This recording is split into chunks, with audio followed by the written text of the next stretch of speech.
eu digo sempre que eu acredito mais na primeira e segunda geração, né? Porque o tempo até passa, né? Você, até o coroa do rap eu vou aceitar um dia, ainda não dá para aguentar muito, mas ultrapassado jamais.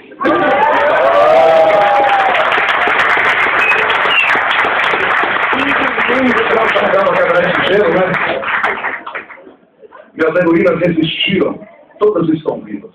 Mesmo as que partiram pela obra estão ativas.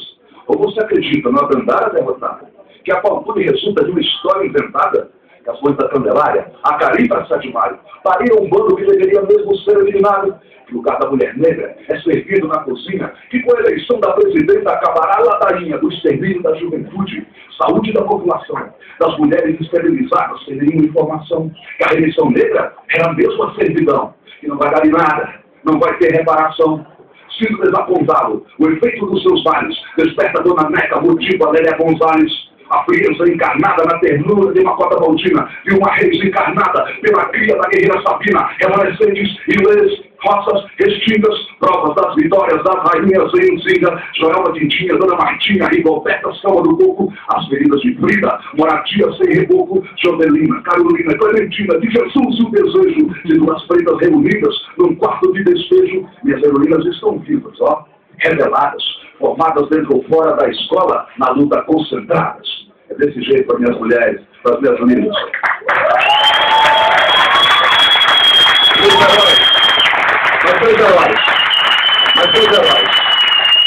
Meus heróis existiram, todos estão vivos.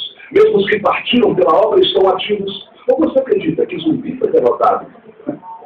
Que Conselheiro perdeu a cabeça e fim de papo? Que os revelados barracos se resumiram a trapos? Que da revolução dos alfaiates só sobraram cacos? Que o que mais vale na real é o visual, a estética? Sérgio, que a anarquia acabou com os outros da cadeira elétrica, quando o Carrasco incinerou os Paco e Vanzetti, quando critica o grafite, o break, o scratch, ou cambiou a atitude, negras raízes sempre vivas. Achou que lendo Carlos Burro ficaríamos à defensiva? Sinto desapontá-lo, sei da sua doença, sua crença se resume à leitura, falta vivência, nossos livros, nossa vida, nossa escola. Guerra Preta, estratégia quilombola, de quem falam pelos discos, entre si temos escritos, o atrito da agulha, a voz de Hamilton causa agito. No Egito, os manuscritos estão desenterrados, seguem derrubando ditaduras e ultrapassados, estão nas praças, que lá mandam sinais de vida, olham nos olhos, marcham de cabeça erguida, meus heróis estão vivos. A vida nunca foi brinquedo.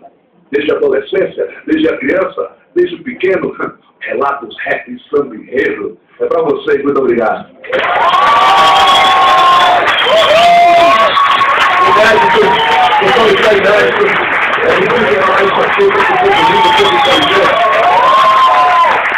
Como cada um chegou.